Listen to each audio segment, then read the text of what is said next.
So welcome back to my channel. So I'm just going to wrap up my recap of Mrs. Wilson. So this is the final episode, season 1, episode 3.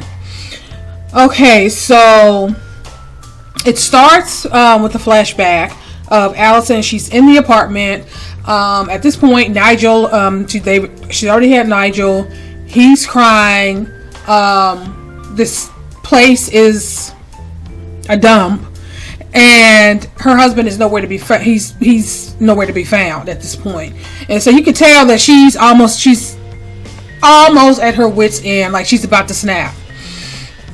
And so the next scene is her going to she's standing in line. I was unsure what was going on, and then she goes in. There's an officer who basically molests her, and then she goes in to sit down, and then we find out that Alex is in jail, and he's in jail for stealing or something. I forget why he was in jail, but she started asking him questions like, okay, so what's going on? The kids are hungry, the rent is overdue.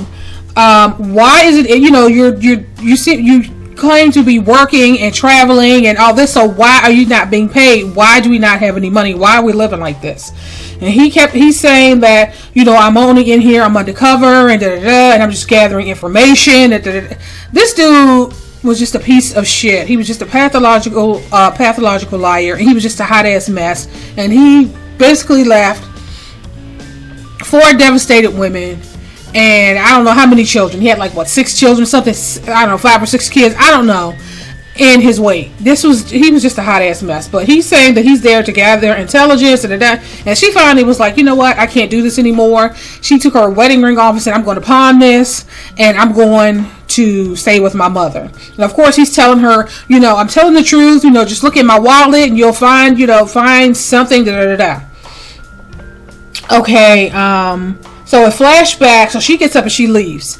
And it flashback to the present where, if you remember how the last episode ended, she found this card hidden, sewn into his wallet.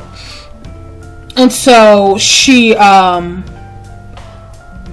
flashback. So while she called the number on the card and put it, and it just rang and rang, no one answered. And so while the phone was ringing, there was a flashback to, she had already packed the kids up, and she was standing outside the church, her mother's church, when her mother came out and she saw them, and she basically went to stay with her mom. And Alison, and so it flashed back to the present where she, at this point, she hasn't had any kind of communication with Nigel or Gordon. She threw them out of the house, and so she's now going to see Gordon. Like I said, Gordon's in the Navy, and he's at Dartmouth, and he's like I said, she hadn't had any communication with him, and they're sitting, and she admitted that she had forged a letter because she didn't want them to find out that their father had lied, and she was always concerned about their opinion of their dad, even though he didn't give a shit about nobody but himself. But okay, anywho, I get they were the victims of the times they lived. This is the 60s. She got involved with this man in the 40s, and it was just a really crappy position for women at that time, and it was just a really crappy position. It was made worse by getting involved with Alexander Wilson. Okay, and he basically said, okay, going forward, no more lies. He's not. He's obviously he's the oldest. He's clearly trying to come to terms with the fact that his father is not. He's under no delusion, of who his father was. I mean, he may not know exactly what his father did, but he knows that his father is not all that he claimed to be. And so he feels like, he's old enough and mature enough to deal with the truth, and he just doesn't want any more, conflict like that, or, issues like that between him and his mom. And she basically said that, she agreed, and that she was going to continue to do research to find out what exactly was going on. And then Gordon mentioned the guy from the hospital, which was the guy that came up to the funeral, and saying that he was, it helped out a lot at the hospital, and they didn't really know who he was. And so she's back home, and she's examining the card, and then for some reason, because it was just the back of the card was blank, and then there was writing on the front. And so she got some kind of liquid, and she dabbed it on the back of the car, and she noticed that slowly a number a number was revealed. And so she called the number, and of course it just rang and rang. And then there was another flashback of her at her mom's house. She was actually out just getting some fresh air, and she gets home. Her mom was like, Alex is here. So she walks in, and Alex is in the room with the boys, and he's telling them a story. And she basically tells them that they needed to talk. And so now they're sitting down in the living room. It was her mom, and Alex. And her mom does not like Alex at all. She just saw him for what he was, and she didn't like him. She just did not care for him, and she didn't even mince any words, right? She was basically like, Alice. She basically told Allison, "You and the boys can stay as long as you want." And Allison, they was kind of like, I mean, but she don't care. She didn't care for Alex, and like, I don't care about you. I just care about my daughter and my grandkids. They can stay here. You can kick rocks, okay? But he starts saying that he got this new apartment, and that he actually got a pay raise, and things are going to be different. And so, she's apprehensive. She's not really, kind of really too sure. But the mom was like, you know what? If you're going to stay, I had them fix up another room. Basically, yeah, we'll not be sleeping together in this house. So she put Alex in his own room, in a separate room. And of course, Allison and the kids were in another room together. So that night, so she's at work, and so Allison, I believe at this point she's at work, and she tries to phone the number again. There's another flashback of Alex having this nightmare, and he's about to wake the house up, and so they go in to see, and she ends up going into him to see what was going on with him, to wake him up to find out what was going on. And they talked for a little bit, and of course he didn't want her to leave, and so she ends up staying in the room with him that night. And so it's just this card. This number is just always, this card is all forever present. She's constantly trying this number. And then there's a flashback where her and her mom are sitting down, and they're saying Alex is outside. I think he's playing with the boys. And the mom was like, she really want Allison and the boys to stay. And then she also said, because her mother she's like, I'm getting up in age. I'm going to need help soon. And she just don't like Alex. She really don't want them to go back, because she just feel like it's gonna be much of the same. They're gonna be living in squalor, and they're gonna be hungry. And the mom basically said, I think he's a liar and a crook. Like, I do not trust him. I don't believe anything that he says. And so, later that night, he goes into the room, and he shows her the wedding band. He went to the pawn shop and got her wedding ring. And he gave it back to her, and they talked.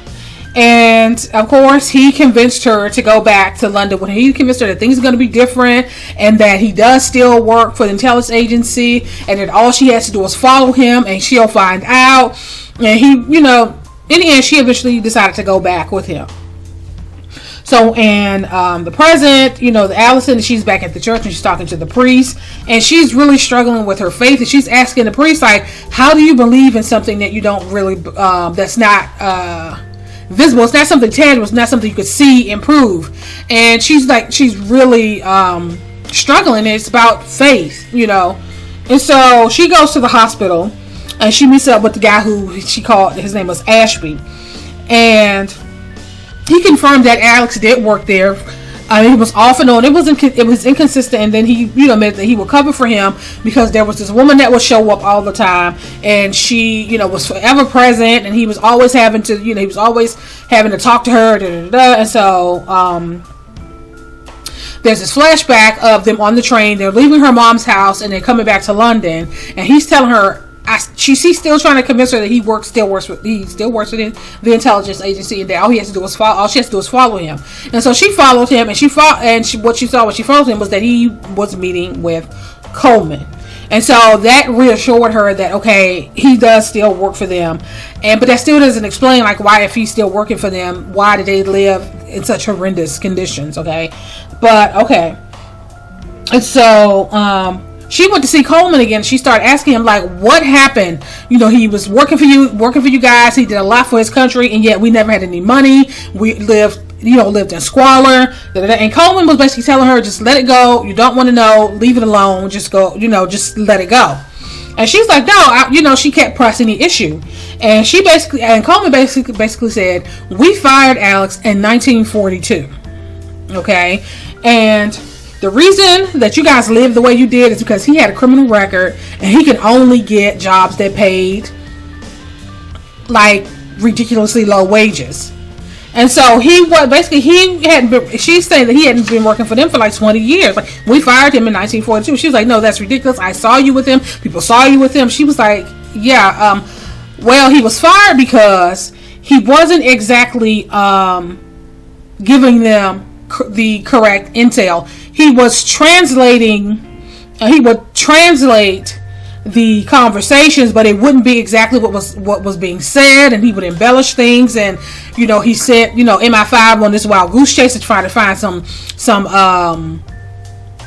terrorist cell that didn't really exist, and so that's why they fired him. And she was like, he was such a skilled liar that they felt that he was such a threat that he was under surveillance. They decided to put him under surveillance for the rest of his life. And so you could see while she's saying verbally that you're lying, that's not true, he did a lot for his country, she was like, Coleman basically said, I think you believe me. And you could tell in her face that she did. Like, things are just not, adding up. And so later that night, she's trying to call the phone number again, and who answers? Kareem. This is the guy that was, that he met in India, that introduced him to Dorothy and the whole thing. And so she's like, okay, what the hell now? So she agreed to meet him. She went to his house, and she's telling him, relaying what Coleman had told her, that they had fired Alex in 1942, and it was for giving false information. And Kareem said, no, they fired him for telling the truth.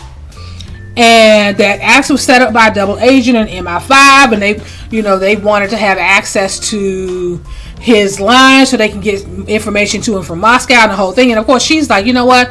You're basically saying that he was biased and that he was Alex's friend, and she doesn't really believe him. She just doesn't have it in her anymore to believe him. Like, she could not believe in Alex anymore.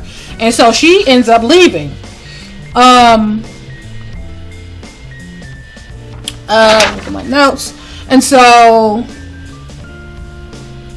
she's back home, and of course she's half asleep. The phone rings, and Nigel calls her. So this is the first time she's spoken to Nigel since they left. And he was just calling to check on her and just letting her know that he was doing okay, and he wanted to make sure that she was okay. And it was a pleasant conversation. It was a nice conversation, and they said their goodbyes. And so the next day, she went back to Kareem, and he basically pulled out all of these correspondence that he was saying that Alex sent him or wrote, telling him about the how he was being set up and the whole thing. And so again, Alison was like, I don't believe him, and I don't believe you, and I don't know who to believe. And his response was basically choose faith, and that was pretty much the end of that. And so Alice has a flashback about his conviction. She remembered him telling her that if this was all just if this was in fact real, then that means there would be a record of it. And so all she has to do is do a research, and if there's it's fine, she'll see that no case exists against him. And so while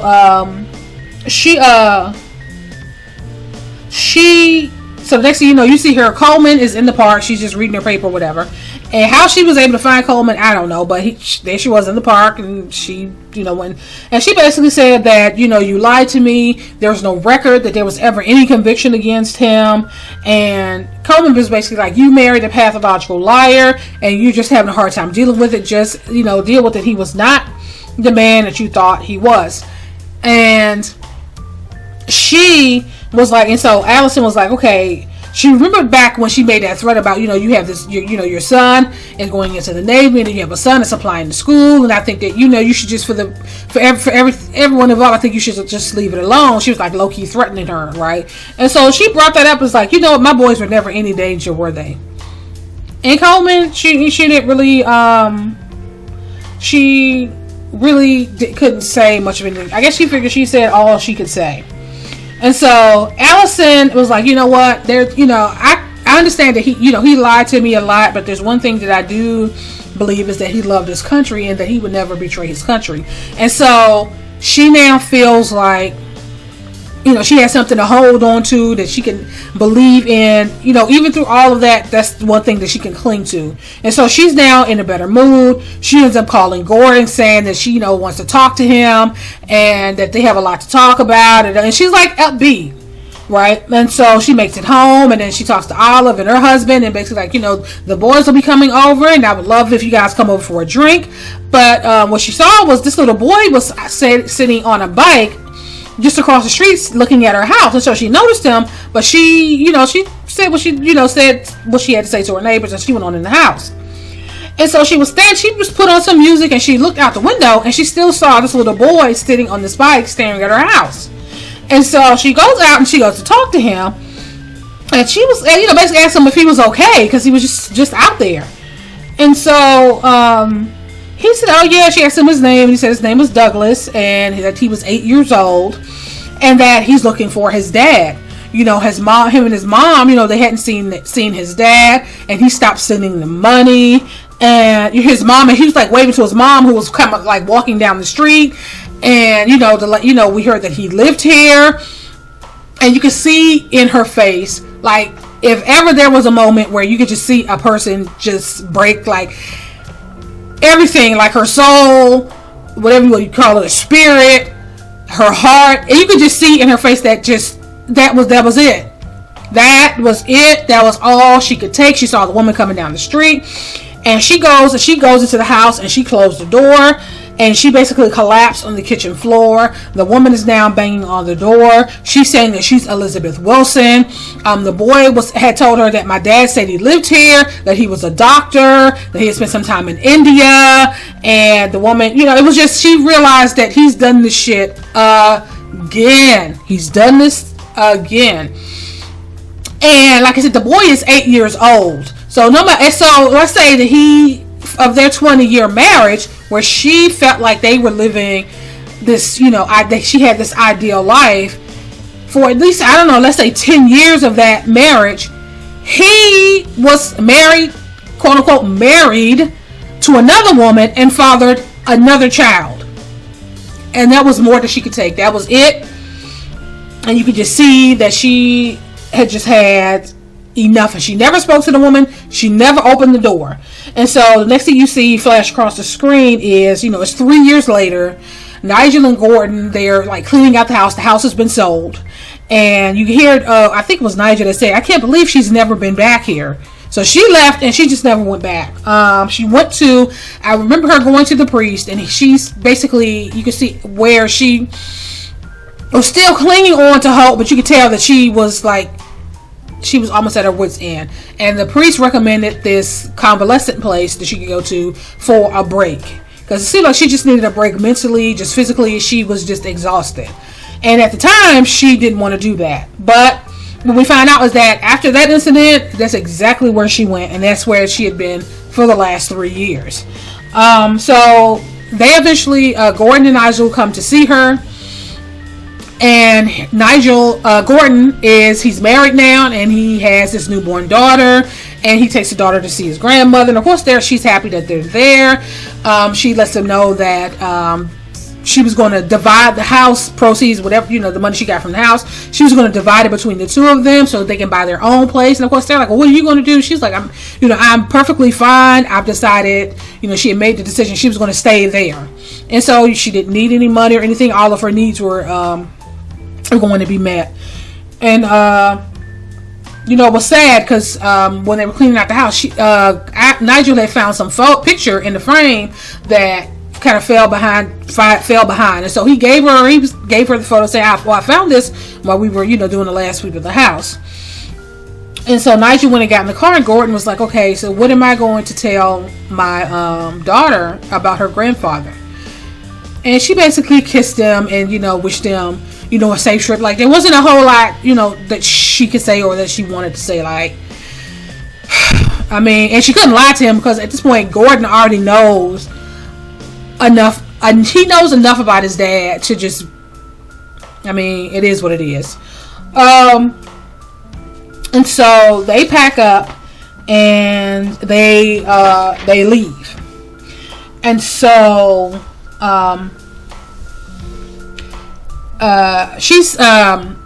Alison is sitting in the office with the priest, and they're talking, and she was like, I'm going to have to face this at some point. How can I commit to God when I haven't even been able to forgive Alex and the priest basically said, first comes understanding and then comes forgiveness. And so what she did was she went back to that house, that estate that he claimed that they owned, and there was this woman there who had known Alex, and she knew him because he was injured and he came there to convalesce, and that's actually where he started writing, and that's when she realized he started having the nightmares from the stuff that he saw, and that's when he actually started writing. And I mean, she felt like, after her meeting with that woman, I guess she felt like she understood him a little bit more. I don't know. And so, the next thing, she's sitting at the typewriter in her room, and she typed everything, like basically typed a book, basically detailing everything about their dad. And this is basically how she was going to basically tell them who their father really was and what he did. And she wanted to do this before she took her vows, because she became a nun in 1967, and that's basically where she was until she passed away. I don't remember the year she passed away, but and Nigel and Gordon was there when she took her vows, and it was just, she had finally found some modicum of peace and happiness at that time in her life. You're happy that she was able to find some peace in her later in life, but you're also sad and devastated for the collateral damage that Alex kind of bulldozed his way through these people's lives, and basically left two families penniless, and it was just ridiculous. So he had the relationship with Dorothy, but he never really had a relationship with her after he got involved with, he didn't have a relationship with her or their son after he got involved with Alison. He continued his relationship with Gladys, that was his first wife, and their son, and then 10 years into their marriage, he starts some affair. He marries some other woman, and then they're eventually cut off, and they probably only cut off because he died. You know what I'm saying? Like, had he lived, he'd still be futzing around with this other woman and this other kid. So it was just, it was quite upsetting. But in the end, they showed how eventually she did actually meet Dennis before she took her vows. And Dennis, she asked him, like, do you wish you had never found out? And he was like, well, no, I'm happy that he was happy that he found out who his father really was. And he basically reassured her that Gordon and Nigel will understand. And so that was basically what gave her the courage to type this story to them, and to let them know everything that, she found out about their dad and who he really was.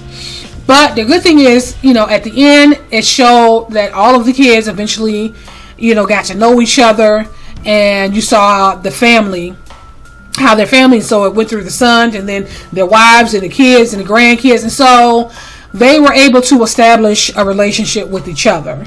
And I mean, I guess that's the best that anyone can do. I mean, it's not their fault their father was an asshole, but yeah, that's pretty much how the story ended. And like I said, it was quite sad. All the women, the women that, and the children and the families that went through that. But it was a really good story. And it did say season 1, so I'm like, oh Lord. But you know what? This actually came out, was it last year or year before? I'm not sure how. I think it came out in 2018. I don't know. But like I said, it was a really good story, and if you get a chance to watch it, I would say watch it. Obviously, from everything that I told you, there was still, a few things that I didn't put in because I just felt like it was just, unnecessary. But if you get a chance, I would say check it out. And, if you've seen it, please leave your opinion in the comment section. And I'm going to leave this here, and I will talk to you guys later.